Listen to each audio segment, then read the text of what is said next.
այսօր խոսելու ենք հոգու վերամարմնավորման գաղափարի մասին, չէ՞։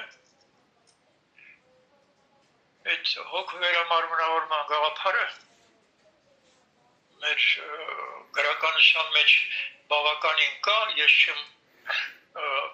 ասի, որ ամբողջական ինչ-որ ուսումնասիրություն եմ արել։ Ուղղակի կարևոր բանը, որ ասենք այդ գաղափարը մեր գրականության, մեր մեծերին, մեր գրողներին օտար բան չէ, եւ իրենք սիրով այդ բաներին անդրադարձել են գրքերի, գործերի։ Հիմա ես բանը Facebook-ում օրինակ ես գրել էի Աստվածաշնչից ով կարող է ասել եկեղեցին ինչ վերաբերմունք ունի բան Facebook-ի image-ը բազմաթիվ քրիստոնյա իրենց քրիստոնյա համարողներ կային, էլի։ Հետո նրանց մեկնաբանությունները որ կարդել եմ, ուղղակի գժվելու բան էլի, լրիվ հակադրվելով Քրիստոսի խոսքերին բանին, եկեղեցին չի ընդունում։ Լավ, հիմա եկեղեցին դի կարևորենք, թե Քրիստոսի խոսքը։ Եվ դրանից հետո այս հոդվածը գրել եմ բանի Facebook-ում էլ տեղադրել կոնկրետ վերնագիրը հոգու վերամարմնավորման գաղափարը, այդ ժամանակ տեղադրել եմ միայն Աստվածաշնչի մեջ փաստերը ներկայացնելով, գրելով որ շարունակելի է եւ շարունակությունն էլ այսօր կներկայացնեմ էլի։ Այդ Աստվածաշնչյան ստեղծագործություններում, գործերում բազմաթիվ են փաստերը։ Ուրեմն նշեմ, որ հենց առաջին հայատար գիրքը, որ գրվել է Մաշտոցի տառերի ջութից հետո Աստվածաշունչն է, որի առաջին տարբերակը թարգմանել են Մեսրոպ Մաշտոցն ու Սաղ Պարթևը ասորերենից։ Այնուհետև գիրքն ավելի կատարելագործված թարգմանել է Մովսես Խորենացին։ Եվ եթե Աստվածաշնչի թարգմանությունը 5-րդ դարի թարգմանիչների աստվածաբանական գրքերի թարգմանությունների հետ միասին հայ գրականության գործեր են համարվում, ապա կարելի ասել, որ հայ գրականության առաջին գրքից մինչև 20-րդ դարի հայ գրողների գործերը, մեր մեծերի գործերն իրենց մեջ պարունակում են գաղափարներ, վկայություններ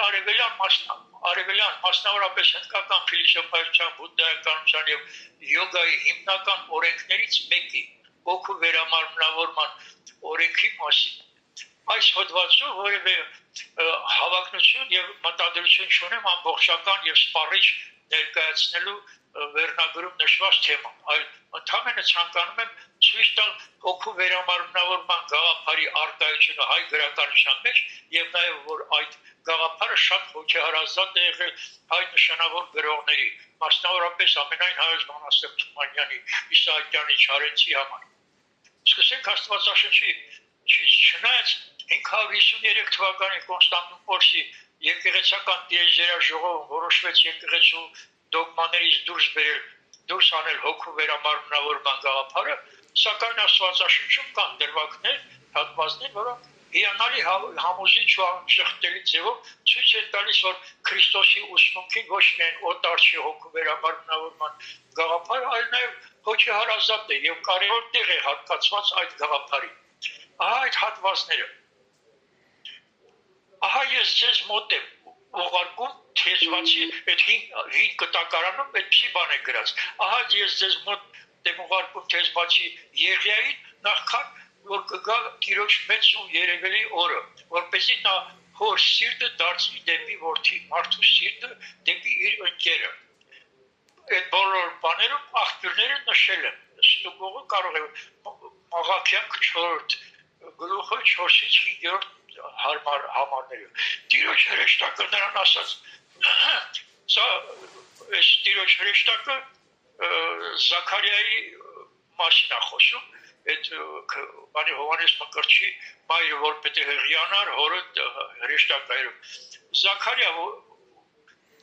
մի վախեցիր Զաքարիա, որովհետև քո աղոթքը լսելի եղավ, քո կինը Եղիսաբեթը որդի կծնի քեզ, եւ նրա անունը Հովանես կդնես։ Նա քեզ համար ուրախություն եւ ցնծություն կլինի, եւ շատերը կուրախանան իր ծնունդով, որովհետև նա Տիրոջ առաջ մեծ կլինի։ Ջինի եւ օղի չի խմի, եւ մոր որովայնից սկսած Սուրբ Հոգով կլցվի։ Իսրայելի որդիների շատերին կդարձնի դեպի իրենց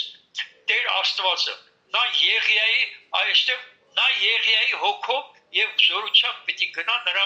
առաջից, որպեսզի հայրերի սրտերը որդիների դարձնի ու անհանազաններին, արդարների իմաստությանը Տիրոջ համար պատրաստած մի ժողովուրդ կազմելու։ Աղբյուրը նշել եմ էլի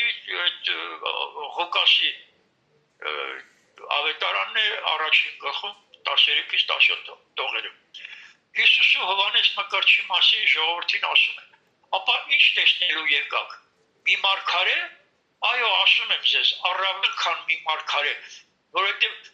նա է, որի մասին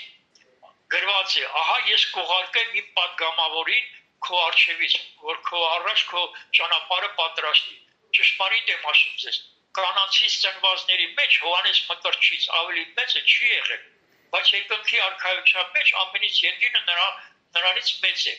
Հովհաննես Մկրտչի օրերից մինչև այժմ երկնքի արքայությունը բռնադատվում է եւ հզորներն են հափշտակում այն։ Քանի որ ամբողջ օրենքը եւ մարգարեները մարգարեացան մինչև Հովհաննեսը։ Եվ եթե ուզում եք ընդունել, Հովհաննեսն է Եղիան։ Փաստորեն Քրիստոսը ուղղակի ասում է, Հովհաննեսն է Եղիան, որ գալու է, ով լսելու ականջ ունի, թող լսի։ Մատթեոսի ավետարանն 11-րդ գլուխ 9-15 տողերը։ Աշակերտ մի այլ առիթ։ Աշակերտները նրան հարցրին եւ ասացին. «Ապա ինչու օրենսգետներն ասում են, թե Եղիան պիտի գա»։ Հիսուս պատասխանեց եւ ասաց. «Եղիան կգա եւ կվերահաստատի ամեն ինչ, բայց ձեզ ասում եմ, որ Եղիան արդեն իսկ եկել է, բայց նրան չճանաչեցին։ Այլ ինչ որ կամեցան արեցին, նրան նույնպես եւ մարդու որդին նրանց ձեռքով չարչարվելու է»։ Այդ ժամանակ աշակերտները հասկացան, թե Հովհաննես Մկրտչի մասին է ասել իրենց։ Այսինքն Եղիայի մասին ասում է, որ Հովհաննես Մկրտիչն է փաստները հաստատում է։ Կարծում եմ բերված հատվածներն Աստվածաշնչից համոզիչ են եւ անշղթելի։ Հովհաննես Մկրտիչը Եղիայի հոգով վերամրտնավորումն է։ Այդ մասին գրում է նաեւ Մաղաքը arczepiskopos Օրմանյանը։ Հիսուսի խոսքերն այնքան հայտնի էին, որ երեք աշակերտները հասկացան եւ համոզվեցին, թե նախագուշակված Եղիան թեզ բացի Եղիայի հոգին ունեցող Հովհաննես Մկրտիչն է։ Հիսուս իր բացատրություններով նրան է ակնարկում։ Սրանցից համոզիչ էլ ինչ կարող է լինել, էլի Հովհաննես Մկրտիչը փաստորեն Եղիայի հոգով ծնվածն է։ Ես այս հոդվածը ընդհատել եմ այստեղ, դրանից հետո պիտի արդեն շարունակեի հայ գրականության մեր մեծերի գործերի մասին խոսել եւ այստեղ սկսեմ այն բանից, որ դոկտոր, պրոֆեսոր, ակադեմիկոս, գրականագետ, Թումանյանագետ, հարգելի Լևոն Հախվերդյանը Թումանյանի աշխարհը գրքում մի շատ կարևոր բան է գրել։ Ուղղակի թռոչիկ ասեմ, այդ մասը իր գրածը չեմ կարդա, կոնկրետ ուրեմն ասում է, որ 19-րդ դարի վերջերին աշխարհում մեկ տարածվում էր հնդկական փիլիսոփայության մեջ ընդունված այդ բանը, որ հոգու վերամարմնավորման այդ տեսությունը, որը գալիս է 5-րդ, 6-րդ դարից, դեռ դրանից ավելի հին ժամանակներից։ Եվ ասում է աշխարհում մեկ տարածում էր եւ եկավ հասավ նաեւ Թիֆլիս եւ մեր Թումանյանի շատ հոգեհարազատ եղավ, որովհետև նա ոչ մի կերպ չէր կարողանում հարմարվել ընդունել այդ անբանի մահվան ավարտ մահով կյանքի ավարտ է, կյանքի ավարտի հետ ոչ մի կերպ չէր կարողանում հարմարվել։ Եվ ինքը դա շատ ջերմությամբ ընդունեց այդ գաղափարը։ Եվ հիմա այդ ջերմությամբ ընդունած Թումանյանը նաև քարյակ ունի գրած այդ հոգու հենց վերամարմնավորման գաղափարի մասին, շատ գեղեցիկ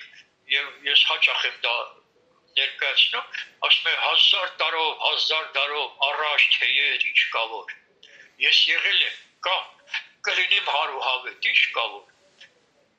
1000 այսպես ձևեր փոխեմ, ձևը խաղացավ ես միշտ հոգի դեզերքի մեջ հոգու հետ ինչ կա որ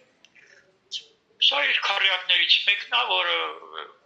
բացայտ այդ հոգու վերամարմնավորման գաղափարն է, որ ես ֆիզիկապես այսքան խաղապար ասած փոխում եմ բան, բայց ես միշտ հոգի դեզերքի մեջ հոգու այդ ինչ կա։ Այդ հոգու վերամարմնավորման գաղափարը նաև գործերում գրել է Իսահակյանը։ Ասում է, ինչ պիտի լինեմ կյանքից հետո, հարցում արի ես բնության։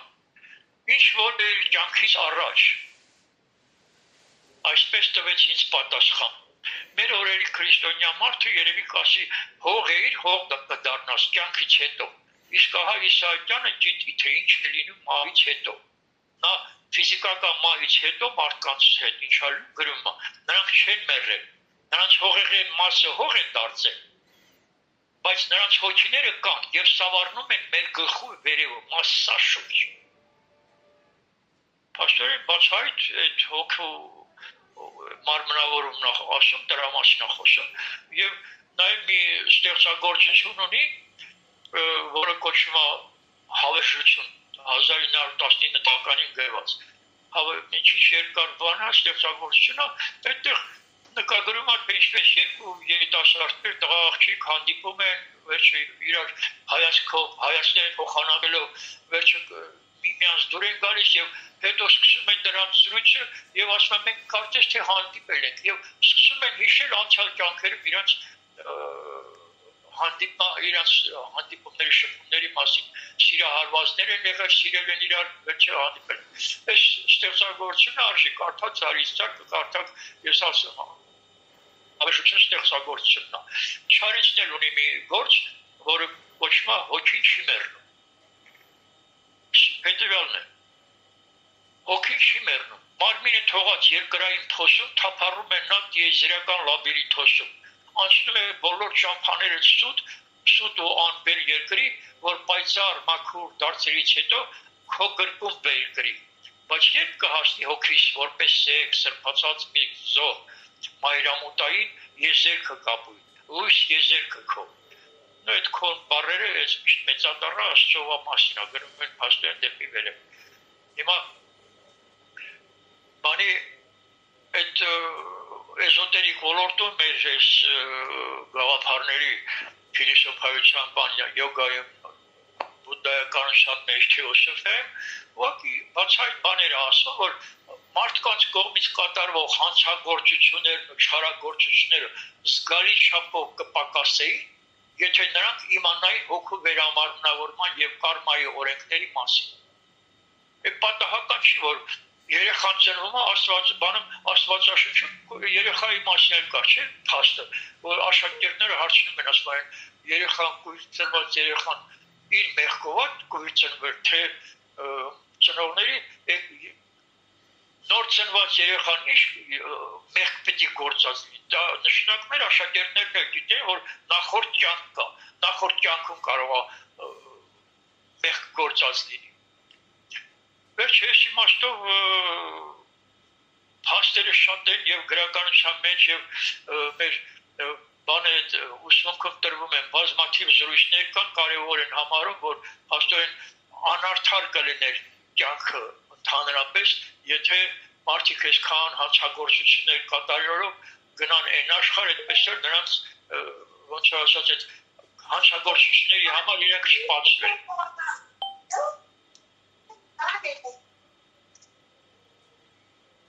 Ելենա Բլավատսկան իր այդ թեոսոֆիական բառարանում այսպիսի մի փոքր բացատրություն ունի։ Այդ նախագոյություն է անվանում։ Նախագոյություն տերմին, որն օգտագործվում է մատնանշելու, որ մենք ապրել ենք նախկինում։ Նույնն է ինչ վերամարմնավորում անցյալում։ Նման միտքը ոմանց կողմից ծաղրվում է, մյուսների կողմից մերժվում, երրորդների կողմից անվանվում անհեթեթ եւ անհիմն։ Այնուամենայնիվ սա ամենահին եւ ամենատարածված հավատալիքն է անհիշելի ժամանակներից եւ եթե այս հավատալիքը լիովին ընդունվել է նախաքրիստոնեական աշխարհի ամենասուրբ փիլիսոփայական մտքերի կողմից, ապա իհարկե միայն արդարացի կլինի, որ մեր ժամանակակից մտածող մարդկանց ցից ոմանք նույնպես հավատան դրան կամ առնվազն ընդունեն այս վարդապետությունը հակառակ նապատակող փաստերի բացակայության պատճառով։ Նույնստեղ Բլավատսկայան օրինակն է հիշեցնում, ասում են նույնիսկ Աստվածաշունչում է դրան ակնարկվում մեկ անգամից ավելի, երբ Հովհաննես Մկրտիչը դիտարկում է որպես Եղիայի վերամարմնավորում, կամ երբ աշակերտները հարցնում են, արդյոք կույրը ծնվել իր մեղքերի համար, ինչը հավասարազոր է այն պնդմանը, որ նա ապրել եւ մեղանչել է նախքան կույր ծնվելը։ Վերջը սենց այս տարբեր բաներով բացատրում այլի, ուրեմն ես պիտի ասեմ, որ եթե YouTube-ում փնտրեք, համացանցում փնտրեք հոգու վերամարմնավորման գաղափարը, ահագին նյութեր կան։ Կարող եմ վստահաբար ասել, որ այդ աղբյուրները հիմնականում ասենք փաստերը, որ վերամարմնավորման մասին երեխաներ են խոսում, ասում ես եղել եմ նախկինում էսիշ տեղը, էսիշ ընտանիքում, բան, եւ նման բաները սկսում են հետազոտել գիտնականները, փնտրում են այդ բազմաթիվ օրինակներ կան, էլի հայտնի եւ փաստերից մեկը Շանտեյդեվի այդպիսի անունով մի աղջիկ էր, որը տանը պատմել է, որ ես էսիշ տեղն եմ ապրել, այսպիսի ընտանիքում, վերջին ինձ սպանել են։ Փաստորեն բաները բացատրում, որ սկզբից ծնողները չեն հավատում, հետ հարազատ ինչ-որ գիտնական վերջը, որ իմանում է այդ պատմությունը, գնում են այդ պատմության հետևից, փաստերի հետևից։ Եվ հաստատում այնտեղ, որպես իրոք այդպես այնտեղ այդպիսի եւ բան ա եղել, եւ ինչ-որ նույնիսկ ինքն էր գնացքից որ իջնում են ինքն էր ճանապարհը ցույց տալիս, թե ոնց պետք է գնան այդ նախկին իր ապրաստու։ Եվ այսպիսի փաստեր լիքն է։ Կարծում եմ, որ ճիշտ կլինի այդպիսի տեսագրությունները տարածվեն մեր YouTube-յան էջերում, բանի Facebook-յան էջերում տեղադրել, բանանել հասարակությանը այս գաղափարները մոտեցնել, դրան հակադրվում են սովորաբար, դրան հակադրվում են թե եկեղեցականները մեր, թե միթապաշտ աթեիստ գիտնականները, որոնք չեն հավատում նույնիսկ հոգու գոյությանը ընդհանրապես, չեմ ասում այդ հոգու վերամարմնավորման գաղափար, բայց հիմա որ մեծս ասել եմ, էլի պիտի ասեմ, այս աշխարհի այս փոփոխությունները, կատաղած պատերազմները, բանը, այդ ամբողջը, այդ անցումային փուլը, որի արդյունքում պիտի այդ նման գաղափարները մերժողները, այդ չարագործություններ իրականացնողները, վերջեր այդ հին ու նոր աշխարհի պատերազմը, հին սովորություններ, որոնք վնասում են մարդկանց, մարդկության այդ էվոլյուցիային են խանգարում, ուրեմն դրանք պիտի վերանան եւ նոր աշխարհին մտնելու մարդիկ, որոնք այս ուսմունքի, այս լուսավոր գաղափարների բանի կրողը կլինեն